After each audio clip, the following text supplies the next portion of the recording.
pada pagi hari ini. Mungkin masalah persoalan badai kehidupan kita ada di tengah-tengah kita, tapi kita yakin dan percaya Yesus yang kita sembah lebih besar daripada kehidupan kita. Mari saudara-saudara, kita mau datang pada Tuhan, kita mau sembah Tuhan, kita mau tinggikan Tuhan, kita mau agungkan Tuhan. Katakan Yesus penyelamat.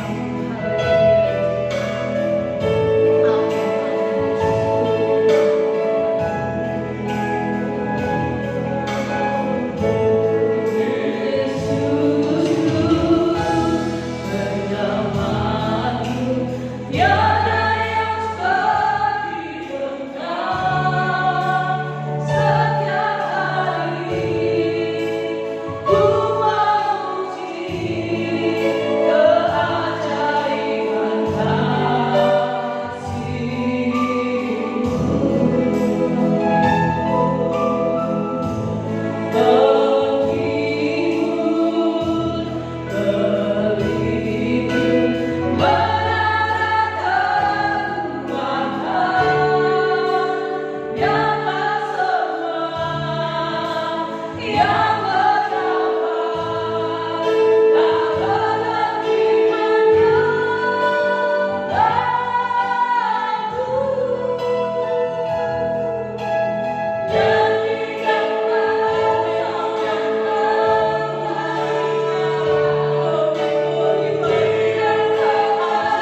kita agungkan Dia, karena Dia Raja di atas segala raja.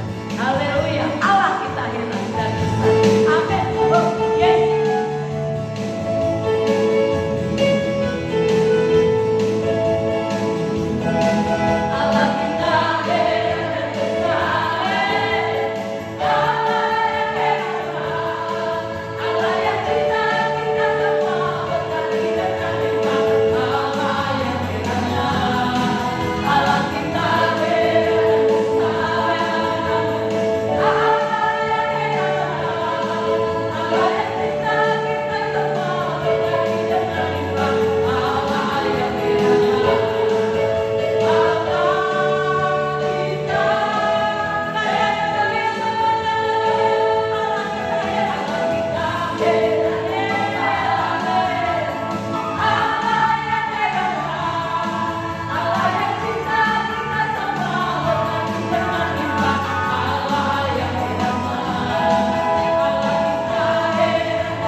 Sebentar kita akan mendengarkan kebenaran firman.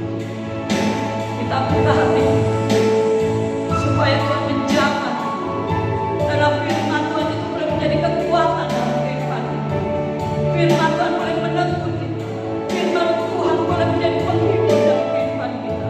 Dan firman Tuhan boleh menjadikan kita lebih lagi mengasihi dari segala-galanya. Amin.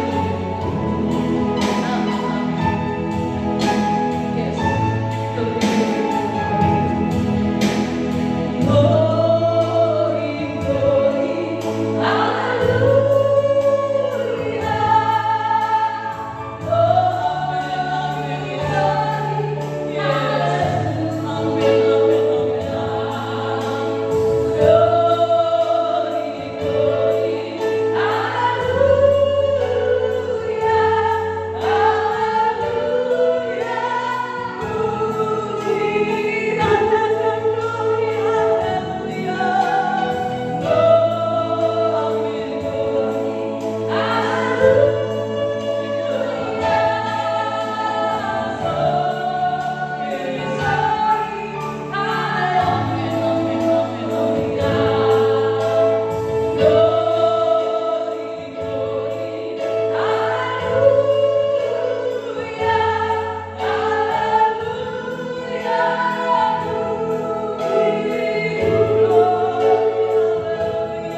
Puji Tuhan, saudara-saudara sekalian,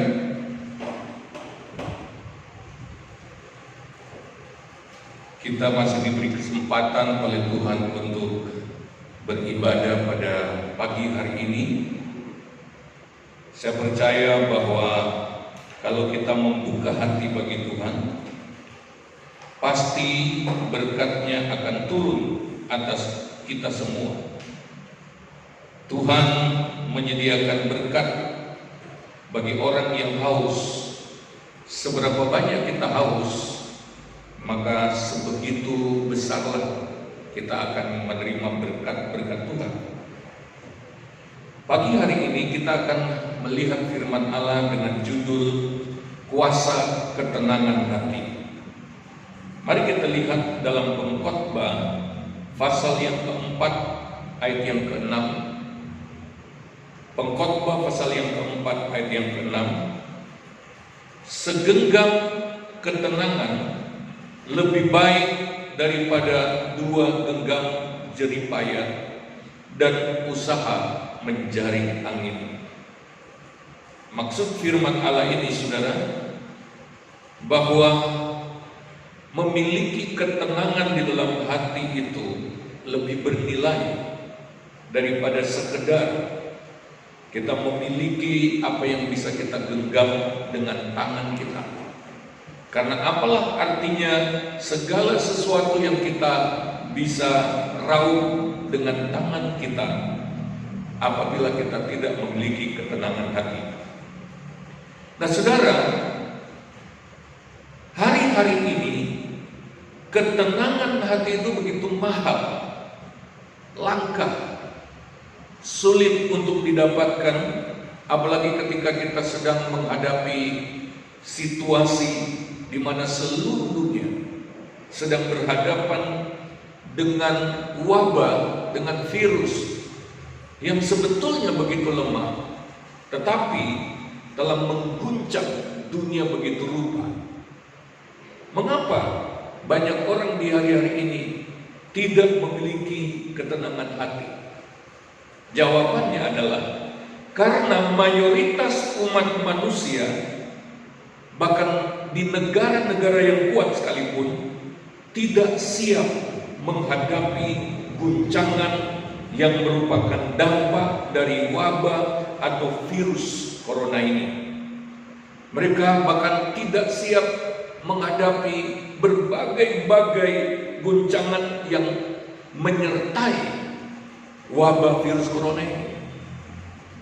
Di samping itu, di akhir zaman memang Alkitab menubuatkan bahwa ada banyak guncangan yang akan terjadi, di mana banyak orang sungguh-sungguh tidak siap menghadapinya. Nah, sebagai anak Tuhan, bagaimana cara kita bisa tetap tenang?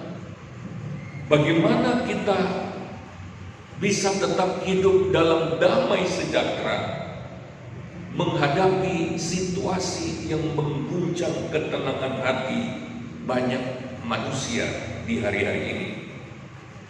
Ada beberapa hal yang harus kita perhatikan sungguh-sungguh supaya kita tetap hidup di dalam ketenangan. Yang pertama, kita harus atasi 4 faktor pemicu bahaya. Artinya bahwa bahaya itu bisa mendatangi kita kalau kita sendiri yang memicunya, atau kita tidak mengenali, kita tidak mengantisipasi pemicunya. Sebenarnya virus COVID-19 itu adalah virus yang lemah. Artinya bahwa virus ini untuk orang-orang tertentu bahkan begitu terkena dia nggak perlu sampai sakit. Namun ada 4 faktor yang bisa menjadi pemicu bahaya bagi setiap orang yang rentan dengan virus ini. Yang pertama yaitu jika penyebaran dari virus ini yang begitu cepat sekali terjadi tidak dihentikan. Memang virus ini begitu lemah, tapi kalau dia menjadi begitu banyak, maka akan menjadi bahaya. Sama dengan semut, satu ekor semut tidak berbahaya, tapi kalau semut begitu banyak, itu bisa berbahaya. Sama seperti lebah. Lebah seekor yang coba menyerang kita, mungkin kita bisa menangkapnya, memukulnya jatuh. Tapi kalau 1000 ekor lebah menyerang kita, itu akan menjadi bahaya. Nah, yang kedua, pemicu bahaya adalah jika imunitas tubuh kita lemah. Oleh sebab itu, kita terus-menerus diajar bagaimana kita meningkatkan kekebalan tubuh kita, kesehatan tubuh kita, supaya bisa melawan virus yang bisa menyebabkan penyakit. Yang ketiga, pemicu yang ketiga adalah jika sebagai anak Tuhan, hati kita, iman kita lemah, imunitas rohaninya yang lemah. Karena virus atau dampak dari wabah yang sedang terjadi di tengah dunia ini bukan hanya menyerang tubuh kita, tapi juga menyerang pikiran kita, menyerang jiwa kita, menyerang mental kita, menginfeksi bahkan iman kita. Oleh sebab itu, apabila iman kita tidak membadai menghadapi situasi ini, maka kita bisa ikut goncang, kita bisa ikut mengalami ketidaktenangan. Yang keempat, akibat dari hati atau iman yang tidak kuat, maka timbul ketakutan dan timbul ketidaktenangan. Justru ini yang lebih berbahaya daripada virus itu sendiri. Nah, kita lihat untuk mengetahui seberapa berbahaya ketakutan ketenangan itu. Kita lihat hal yang kedua, supaya kita terus menyadari ya bahaya dari ketakutan dan ketidaktenangan itu. Yang pertama, secara medis, ketakutan atau ketidaktenangan itu berpengaruh buruk bagi sistem imunitas tubuh kita.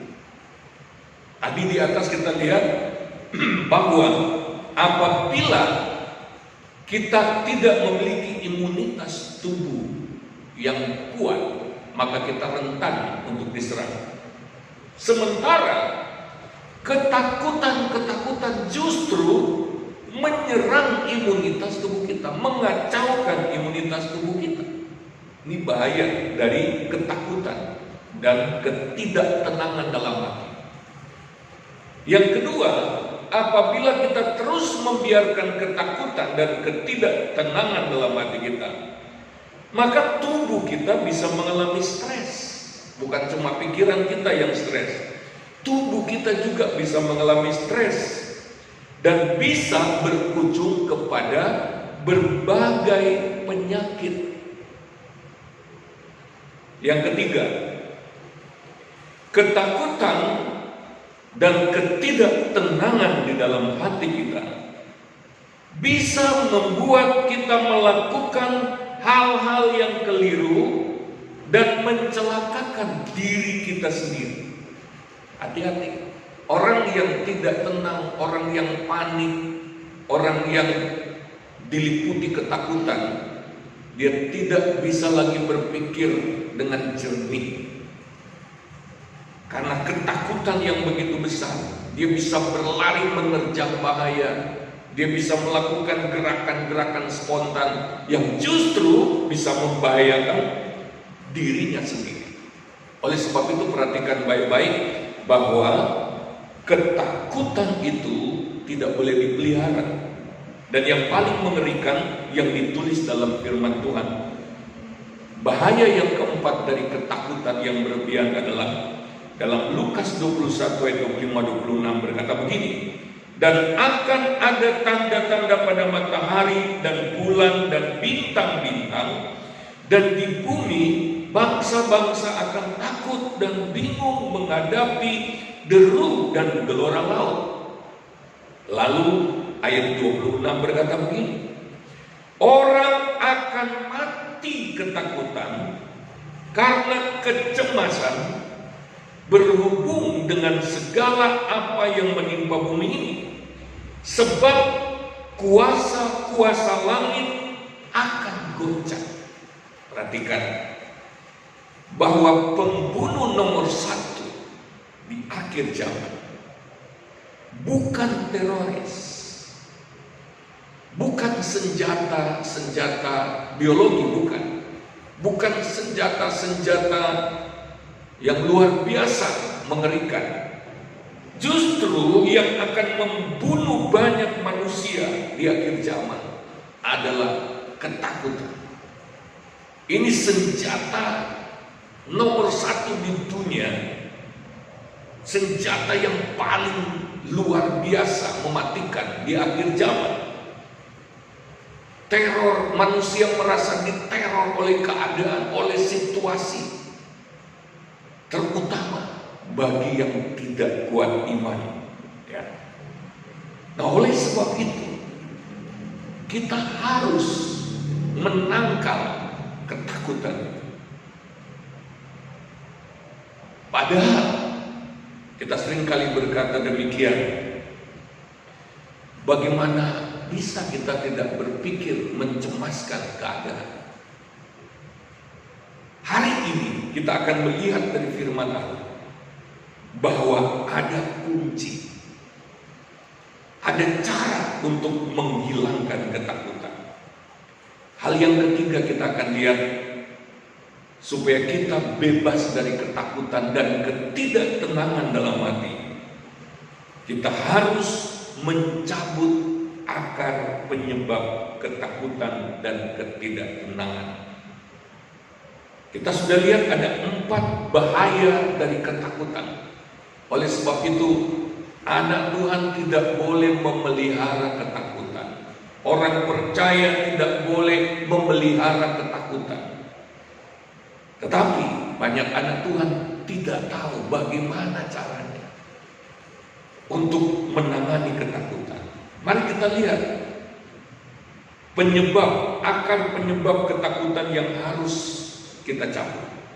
Yang pertama, ketidaktenangan adalah produk dari kecemasan. Tadi dalam Lukas 21 berhubung dengan segala kecemasan yang terjadi. Yang kedua, ini penyebabnya. Nanti kita belajar bagaimana kita bisa mencabutnya. Ketakutan dan kecemasan adalah produk dari kepercayaan yang salah.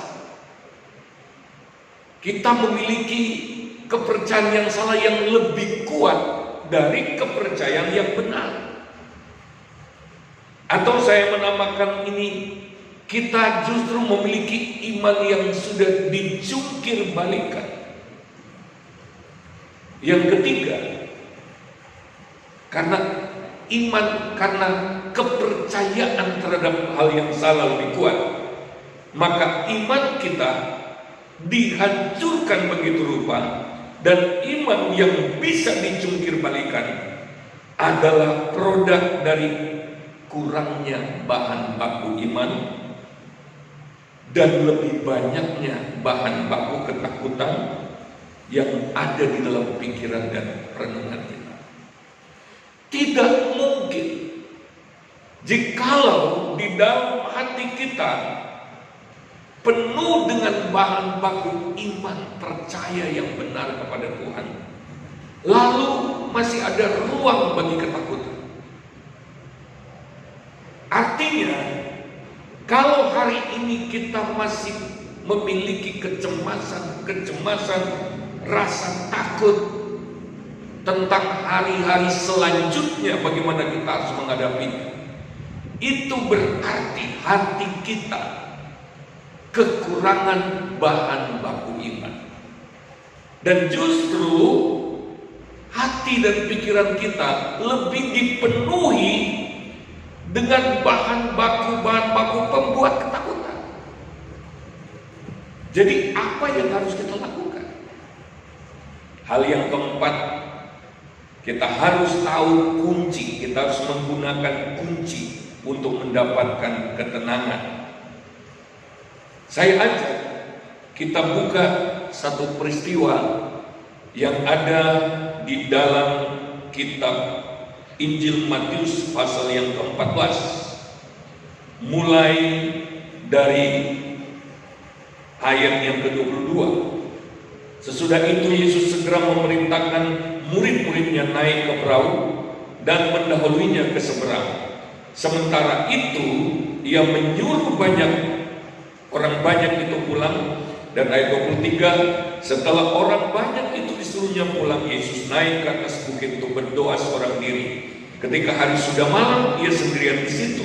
Perahu murid-muridnya sudah beberapa mil jauhnya dari pantai dan diombang-ambingkan gelombang karena angin sakar. Bukankah keadaan yang kita hadapi sekarang ini sama seperti keadaan yang dihadapi murid-murid atau yang sedang mengombang-ambingkan perahu murid-muridnya di tengah danau itu? Ayat 25, kira-kira jam 3 malam datanglah Yesus kepada mereka berjalan di atas air. Perhatikan baik-baik, Tuhan tidak pernah membiarkan anak-anaknya diombang-ambingkan dalam ketakutan oleh persoalan apapun yang mereka hadapi. Karena ayat ini membuktikan bahwa Yesus pasti datang. Yesus pasti hadir di tengah-tengah kesulitan kita.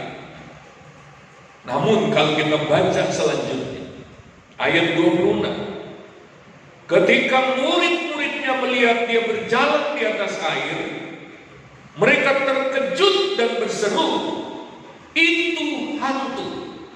Lalu berteriak-teriak karena takut.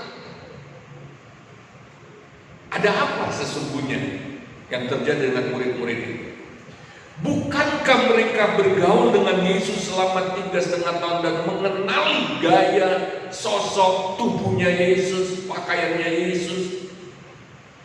Tetapi kenapa pada waktu Yesus menghampiri mereka, berjalan di atas air, mereka mengira bahwa Yesus itu hantu, dan mereka begitu ketakutan.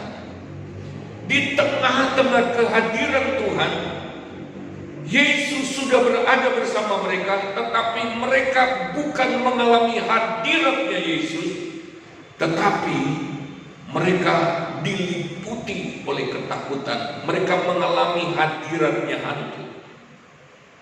Ini penyebabnya saya percaya pada waktu itu tidak lagi tersisa pemikiran perenungan tentang Yesus di dalam pikiran mereka. Pikiran mereka sudah dipenuhi, benar-benar dipenuhi dengan hantu yang begitu menakutkan. Yang ada di dalam hati mereka bukan lagi Yesus. Adalah sangat berbahaya ketika anak-anak Tuhan tidak lagi merenungkan Tuhan di dalam hidupnya. Anak-anak Tuhan yang pikirannya sudah dikuasai oleh sesuatu yang lain, sekalipun Tuhan hadir, dia tidak bisa mengenalinya lagi. Sekalipun dia berada di tengah-tengah lawatan Allah, dia akan sangat sulit untuk mengalami manifestasi kehadiran Allah. Ayat 27. Tetapi segera Yesus berkata kepada mereka, "Tenanglah, aku ini, jangan takut." Lalu Petrus berseru dan menjawab dia, "Tuhan, apabila Engkau itu, suruhlah aku datang kepadamu berjalan di atas air." Mengapa Yesus katakan tenang, jangan takut? Karena sebetulnya angin sakal itu sudah ditaklukkan Yesus. Gelombangnya sudah ditaklukkan Yesus, guru mereka.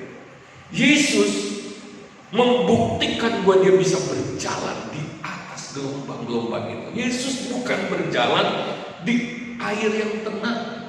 Yesus berjalan di tengah gelombang yang sedang mengombang-ambingkan.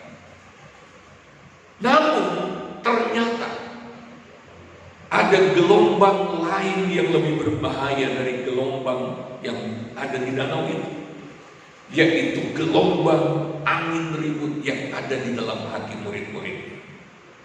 Dan ada begitu banyak anak Tuhan yang justru sedang dihancurkan oleh gelombang di dalam hatinya, oleh angin ribut dalam hatinya.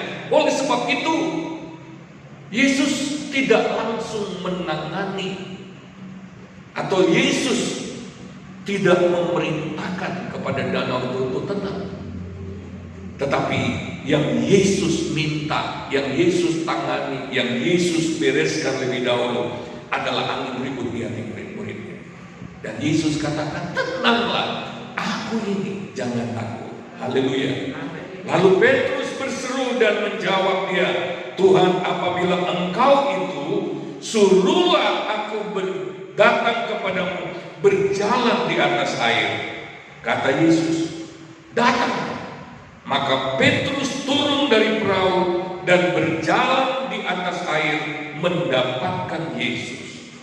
Tetapi ketika dirasanya tiupan angin, takutlah ia dan mulai tenggelam, lalu berteriak, Tuhan, tolonglah aku. Segera Yesus mengulurkan tangannya, memegang dia dan berkata, hai orang yang kurang percaya, mengapa engkau bimbang? Lalu mereka naik ke perahu dan angin pun reda. Mari kita belajar lebih dalam dari peristiwa ini supaya kita memiliki ketenangan hati. Hal yang pertama yang harus kita miliki adalah mendengar atau kita peka akan suara Tuhan. Dalam ayat 27 sampai ayat 29 kita bisa membaca tadi bagaimana Tuhan berbicara kepada murid-muridnya, bagaimana Tuhan berkata, jangan takut. Lalu Petrus, ketika Yesus berkata, ini aku, Petrus berseru dan menjawab, Tuhan, apabila Engkau itu, suruhlah aku datang kepadamu, berjalan di atas air. Kata Yesus, datanglah. Berdasarkan kata-kata dari Yesus itu, Petrus turun dari perahu dan dia mulai berjalan di atas air yang bergelombang itu. Kalau tadi murid-murid melihat Yesus berjalan di atas air, ya mungkin ada orang berkata, itu kan Yesus. Yesus punya kemampuan itu. Tetapi kali ini Yesus membuktikan bahwa Petrus, manusia biasa, bisa berjalan di atas air. Secara hukum alam, ini berarti cari mati. Secara hukum alam, kalau kita berjalan di atas air pasti tenggelam tanpa alat. Saya mau beritahu satu hal yang luar biasa, bahwa di tengah-tengah gelombang yang kita sedang hadapi hari ini, di mana banyak orang tidak melihat lagi jalan keluar, semuanya gelap, tetapi Tuhan selalu punya cara untuk menolong kita. Walaupun dunia berkata gila, itu nggak betul. Orang disuruh jalan, suruh turun dari perahu di tengah danau yang sedang bergelombang. Ini perintah yang gila mungkin, kata orang, nggak masuk di akal. Tetapi saya mau beritahu, inilah pentingnya kita mendengar suara Tuhan.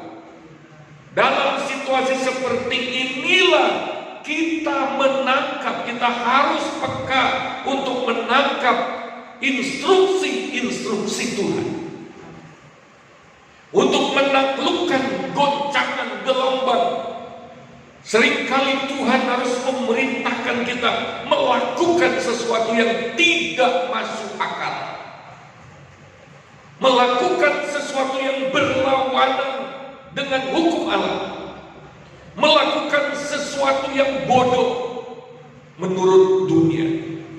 Tetapi kalau kita yakin, kalau kita mempunyai kepekaan mendengar suara Tuhan, jalan apapun itu, solusi apapun itu, pasti solusi yang akurat, tidak akan membahayakan kita. Oleh sebab itu, kita harus memiliki kepekaan untuk mendengar suara Tuhan.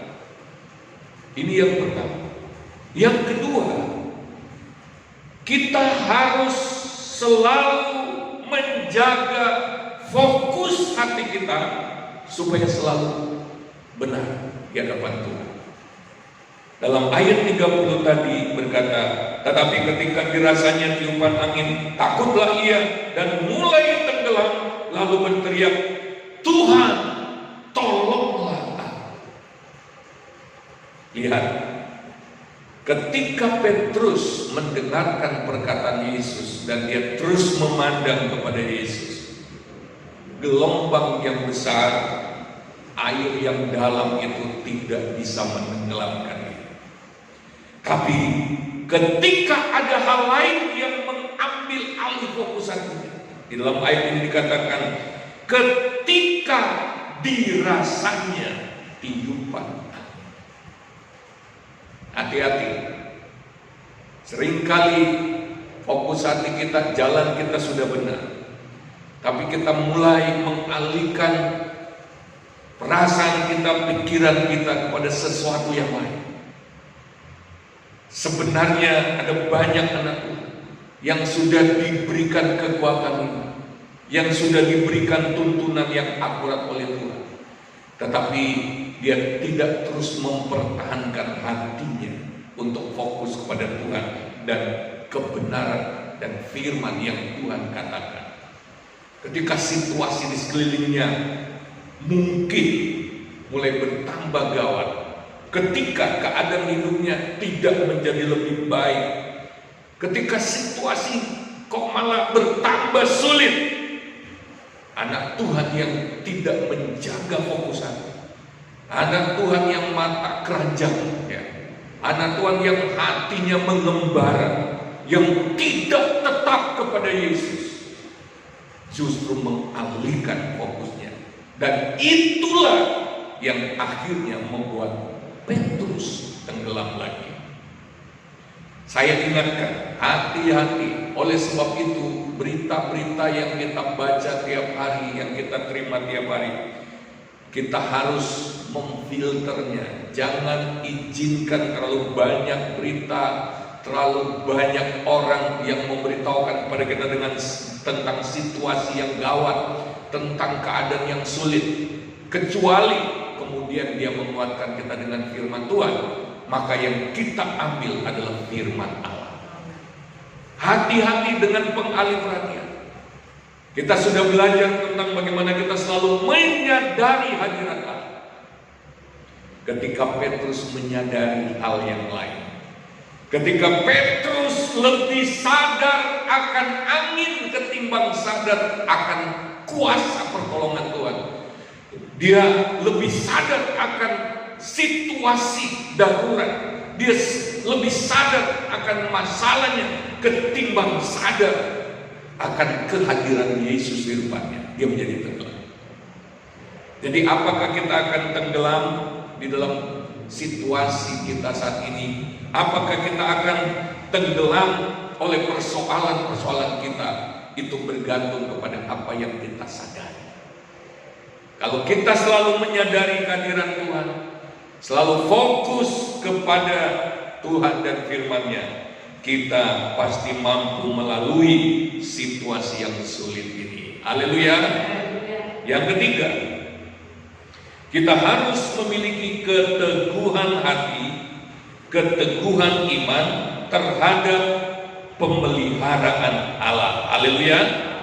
Dalam ayat 31 berkata demikian, segera Yesus mengulurkan tangannya, memegang dia dan berkata, hai orang yang kurang percaya, mengapa engkau bimbang? Lihat, Yesus mengoreksi kekurang percayaan Petrus. Bimbang, apa artinya bimbang? Berarti dalam pikirannya ada dua fondasi berpikir. Yang satu yang membuat bimbang, yang satu membuat dia percaya. Hari ini saya mau beritahu, Kalau kita mau menang dalam situasi kita saat ini, kita harus memiliki iman yang teguh kepada janji Tuhan. Gak mungkinlah Tuhan berbohong kepada kita. Gak mungkinlah Tuhan tidak pelihara kita. Gak mungkin. Karena Tuhan kalau dia berjanji, dia pasti menepatinya. Yesaya 7 ayat 4 berkata, dan katakanlah kepadanya, teguhkanlah hatimu dan tinggallah tenang. Jangan takut dan janganlah hatimu kecut. Karena kedua patung kayu api yang berasap ini, yaitu kepanasan amarah Rezin dengan Aram dan anak Remalia. Tuhan, saya ingin ayat ini menjadi rema dalam hidup kita, bahwa kita tidak perlu takut dan kecut hati terhadap keganasan virus yang sedang terjadi hari ini. Haleluya. Jangan kecut hati. Kita harus atasi. Yohanes pasal 11 ayat 14-15, ketika Yesus berhadapan dengan persoalan Lazarus yang tadinya sakit lalu kemudian mati, sepertinya terlambat. Ketika Yesus mendapat berita bahwa Lazarus sakit, Yesus tidak langsung datang ke rumah Lazarus. Lalu akhirnya Lazarus mati. Dalam Yohanes 11 ayat 14-15 berkata, karena itu Yesus berkata dengan terus terang, Lazarus sudah mati. Terlambat seperti ini. Yesus menghadapkan persoalan yang lebih berat daripada persoalan sebelumnya. Sebelumnya Lazarus masih hidup walaupun dia sakit. Orang akan berpikir adalah lebih mudah menyembuhkan orang sakit daripada membangkitkan orang mati. Tapi Yesus berterus terang kepada murid-muridnya, Lazarus sudah mati. Namun dalam ayat 14 aneh, Yesus berkata begini, tetapi syukurlah aku tidak hadir pada waktu itu. Syukurlah pada waktu Lazarus mati, Yesus tidak hadir. Dan aneh kalimat berikutnya, sebab demikian lebih baik bagimu. Wow, lebih baik apanya? Tadinya sakit, sekarang mati. Kok malah Yesus bersyukur karena dia tidak hadir? Karena katanya itu lebih baik bagimu. Keadaan masalah sudah lebih berat, kok lebih baik? Itu maksudnya apa? Kalimat selanjutnya akan membuat kita heran. Supaya kamu dapat belajar percaya. Haleluya. Artinya apa? Ada kalanya memang Tuhan membiarkan persoalan kita menjadi lebih buruk. Ada kalanya Tuhan seolah-olah berlambat-lambat untuk menolong kita. Ada kalanya Tuhan sepertinya menyepelekan persoalan kita. Ada kalanya Tuhan seperti gak peduli buat kita ini sudah begitu panik, kita ini sudah begitu menderita.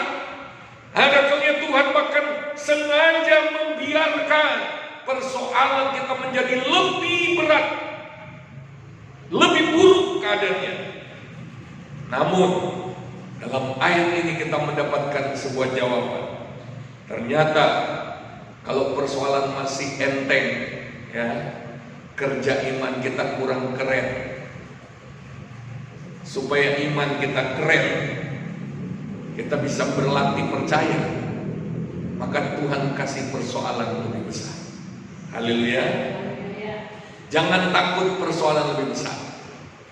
Kalau beberapa hari ke depan kok wabah virus ini kok masih terus ada, bahkan lebih berat, karena orang-orang memprediksi bahwa akan ada gelombang COVID-19 yang kedua yang lebih besar di Indonesia,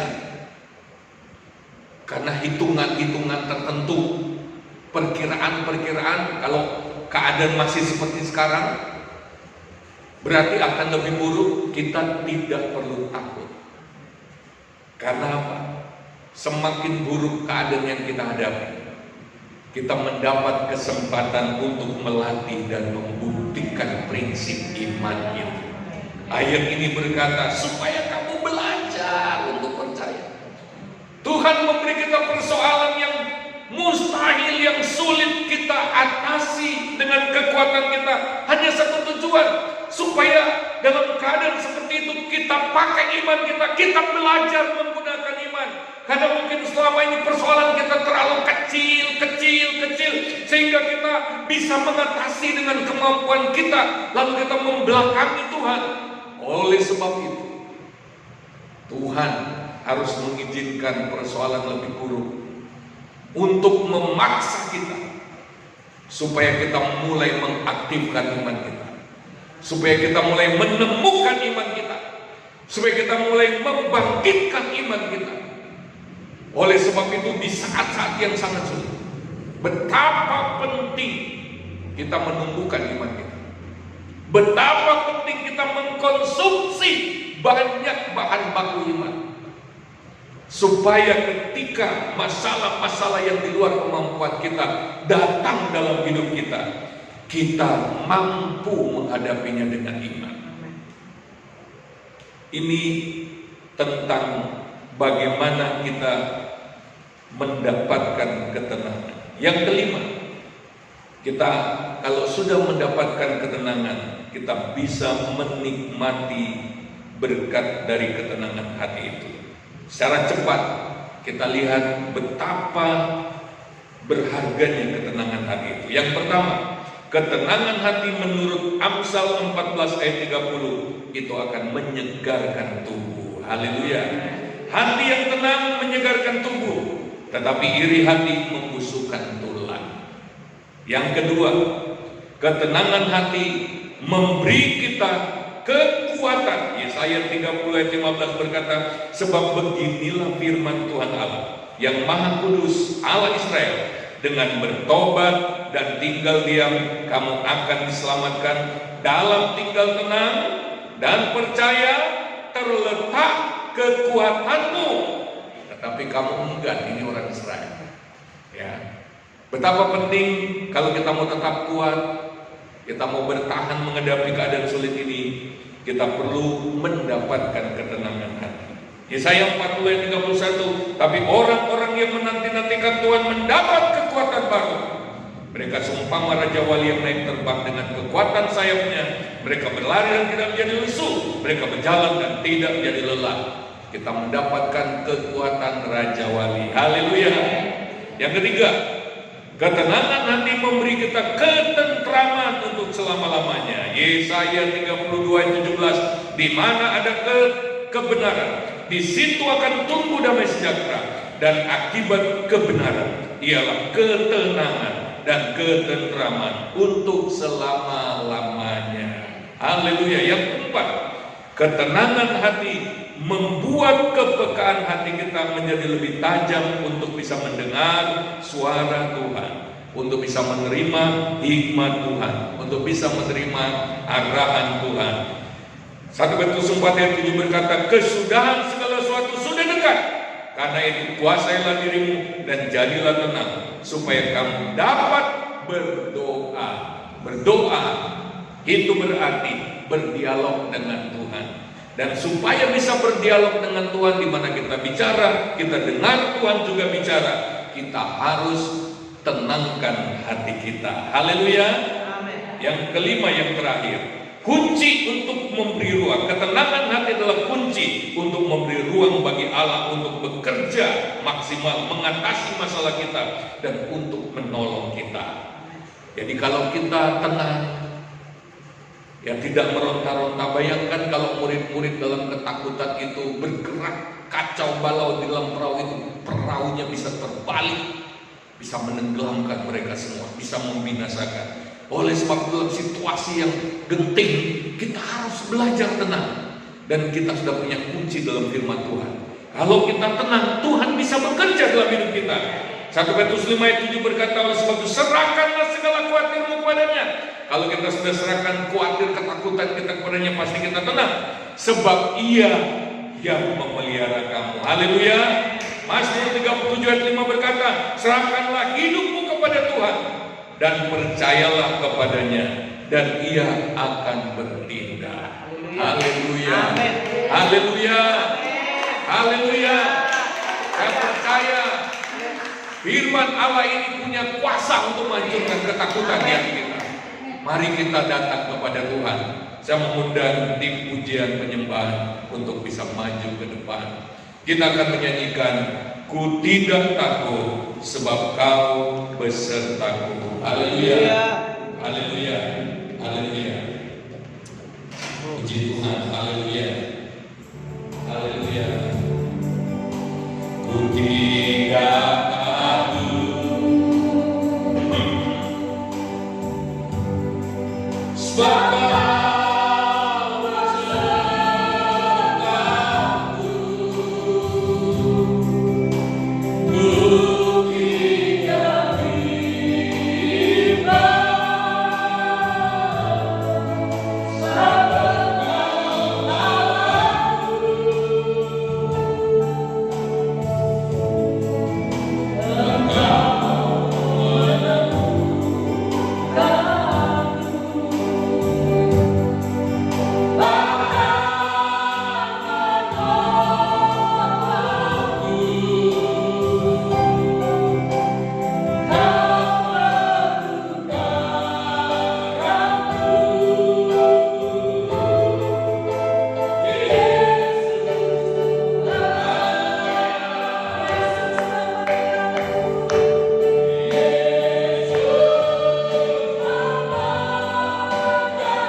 terima kasih Tuhan, Engkau begitu baik, Engkau selalu mempedulikan kami, Engkau selalu memberikan isi hati-Mu yang menenangkan kami.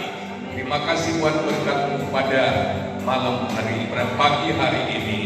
Saudara sekalian, kita terima berkat dari Allah Bapa di sorga, berkat dari Yesus Kristus anaknya yang tunggal, persekutuan dan penyertaan Allah Roh Kudus tinggal menyertai kita sekarang bahkan sampai selama-lamanya. Haleluya, haleluya, haleluya. Amin. Puji Tuhan saudara-saudara, kita sudah mendengarkan firman Tuhan dan kita terus berdoa supaya Tuhan menolong bangsa kita, bahkan seluruh bangsa di dunia dapat mengatasi keadaan virus atau wabah virus ini yang begitu menyulitkan kita. Kita tidak tahu sampai kapan kita bisa berkumpul lagi dalam gedung gereja, tetapi kita percaya bahwa Tuhan tidak biarkan kita. Haleluya, haleluya, haleluya. Seperti pada minggu yang lalu ada yang bertanya, Bapak Gembala persembahannya bagaimana? Ada juga yang bertanya seperti itu. Nah, persembahan itu tergantung saudara, tidak ada pemaksaan dari gereja. Apabila saudara mensimpan supaya operasional gereja tetap bisa berjalan, maka saudara simpanlah, lalu kemudian diserahkan ke bendahara saja. Tuhan memberkati kita semua, sampai berjumpa pada ibadah berikutnya. Haleluya, haleluya.